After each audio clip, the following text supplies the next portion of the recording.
Majority of Indians గురించి మనం మాట్లాడుకుంటుంటే చాలామంది వెల్దీగా అవ్వాలి అనే ఆలోచనతో ఉంటారు.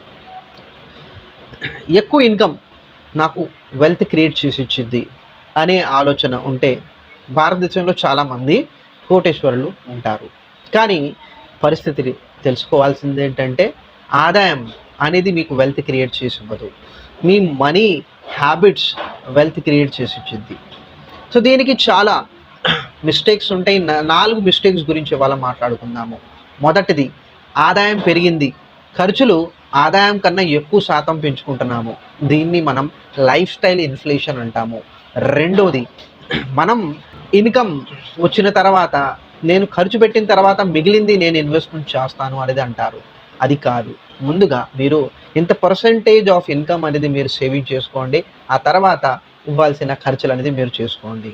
మూడో విషయం, మనం ఇన్వెస్ట్మెంట్ చేసేది ఐడియల్ మనీ సేవింగ్ అకౌంట్లో చూస్తున్నాము, బ్యాంక్ ఎఫ్డీస్లో చూస్తున్నాము, గ్యారంటీడ్ ప్రొడక్ట్స్ మీద చూస్తున్నాము. సో ఇవన్నీ మనకి క్యాపిటల్ ప్రొటెక్షన్ ప్రొడక్ట్స్ అంటాము. దీంట్లో వెల్త్ క్రియేట్ అవ్వదు. 4వ మిస్టేక్, ఇన్ఫ్లేషన్ ఇంపాక్ట్ మన పర్సనల్ ఫైనాన్సెస్ మీద ఎంత పడిద్ది అనేది మనుషులకు అర్థం అవ్వట్ల. ఇన్ఫ్లేషన్ 6% ప్లస్ మన ఓవరాల్ పోర్ట్ఫోలియో రిటర్న్ 6%.